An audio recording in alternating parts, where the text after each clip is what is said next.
Welcome to the new book releases for the week of September 16th. This month, oh my gosh, every week just seems like it's flying by. And the weeks, the months, the years are flying by. I'm not going to be emotional. Nope, we're not going to ramble. We have several books to cover. There are going to be timestamps in between each. If this is your first time here, I hope you find something you enjoy. I'm Morgan. I'm going to mispronounce things. Let's go on with our sci-fi books. Our first book up is Exodus by Peter F. Hamilton.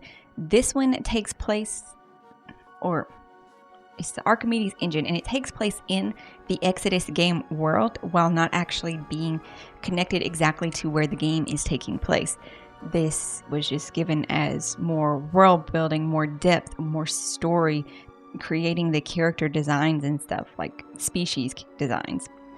Moving into the book itself, though. 40,000 years ago, humanity fled a dying Earth. Traveling in massive ark ships, these brave pioneers spread out across the galaxy to find a new home. After traveling thousands of light years, one fleet of ark ships arrived at Centauri, a dense cluster of stars with a vast array of potentially habitable planets.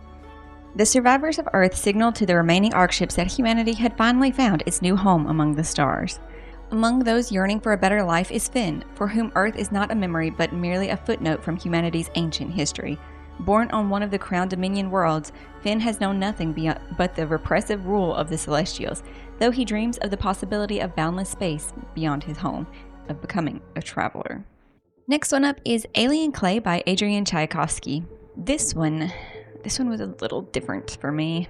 The planet of Kiln is where the tyrannical mandate keeps its prison colony. For the inmates, the journey there is a one-way trip. One such prisoner is Professor Arton Dagdiv. I really hope I said that right, but I doubt it because at the beginning of the book, it makes a point of saying how everybody mispronounces his name. And I think I put the emphasis on the wrong part of the letters myself. He's a xenoecologist, though, and a political dissident. That's why he was sent there by the tyrannical overlords of the Mandate. Soon after arrival, he discovers that Kiln has a secret. Humanity is not the first intelligent life to set foot there. In this one, we do look into the ecology, biology aspects of the planet and what is actually happening there. Since they are a lot of political dissonance, there are a lot of intelligent people sent to this planet as prisoners too. And because they're prisoners and they can't get off, they get free scientific study. But what the Mandate wants is a very clear thing to say that humanity is the end goal of creation. That they want all of the science to point to that. I feel like I should be able to pronounce this. Why can't I not pronounce this? The Escher Man by T.R. Knappner. And no, it's not his last name. It's the E word. Your name is Endel Ingame Ebbinghaus. It is Saturday, September 3rd, 2101. You're the head of security for Mr. Long, boss of the Macau Syndicate, a drug cartel. Your memories are being wiped and rewritten. You keep this log because you're hard pressed to remember what day it is. But today is a special day, mate. It's your last day on the job. Endgame is a violent man, the perfect enforcer, but Endel is also a father and husband, haunted by the memories of his estranged family and the life they once had. Endel wants them back, and he wants out, but life in the Syndicate isn't one you can simply leave. We move into fantasy with a sequel that I am interested to see how it's going to progress this story. This is Bringer of Dust by J.M. Miro. The sequel to Ordinary Monsters is going to be a trilogy. Charlie Ovid, despite surviving a brutal childhood in Mississippi, doesn't have a scar on him. His body heals itself whether he wants it to or not. Marlowe, a foundling from a railway freight car, shines with a strange blue light. He can melt or mend flesh.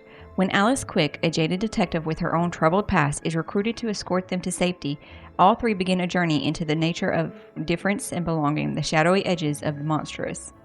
Then we have Buried Deep in Other Stories by Naomi Novak. This is a short story collection with 13 stories spread out across all the worlds that she has created, from the Scolomancy trilogy there was another one, and into a new world that her next series will be created in.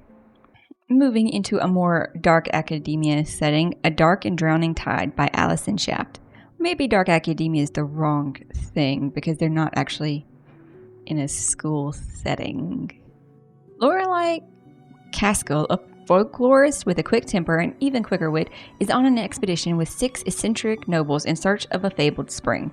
A magical spring promises untold power, which the king wants to harness in order to secure his reign over the embattled country of Bernistad. Lorelei is determined to use this opportunity to prove herself and make her wildest, most impossible dream come true, to become a naturalist, able to travel freely to the land she's only read about. Unfortunately, her mentor quickly dies on the boat to go to the place. And so her and her academic rival must work together because they are the only two that they know for sure did not murder the mentor. A historical fantasy alternate timeline mystery fantasy is The Vampire of King Street by Asha Grayling. Having a resident vampire is just a thing for upper-class New Yorkers. Besides being a status symbol, they make an excellent butlers and housekeepers. The only thing they require in return is a drop or two of blood and a casket to shut out the dawn's early light. Tolerated by society only if they follow a strict set of rules, vampires are seen as less than, and as the daughter of immigrants, Radhika knows firsthand how this feels.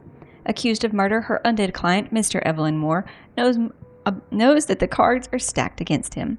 A new dark fantasy is Night Strider by Sophia Slade. Rin is a nightmare, a deadly manifestation of the frightening dreams of humans. She is forever bound to the insidious Pararorik, the only night creature who can cross the boundary between the dream and waking realms. She becomes disillusioned when she fails to retrieve information on a weapon that could finally end Warwick's reign and is severely punished.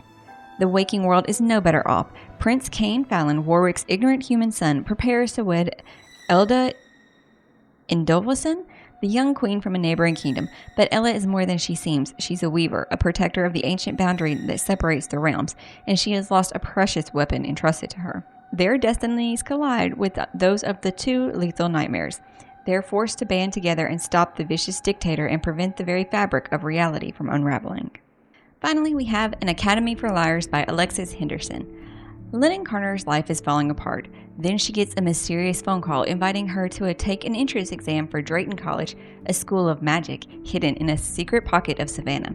Lennon has been chosen because, like everyone else at the school, she has an innate gift of persuasion, the ability to wield her will like a weapon, using it to control others and, in rare cases, matter itself. And after passing the test, Lennon begins to learn how to master her devastating and unsettling power. But despite persuasion's heavy toll on her body and mind, she's wholly captivated by her studies, by Drayton's lush, moss-draped campus, and by her brilliant classmates. But even more captivating is her charismatic advisor, Dante, who both intimidates and enthralls her.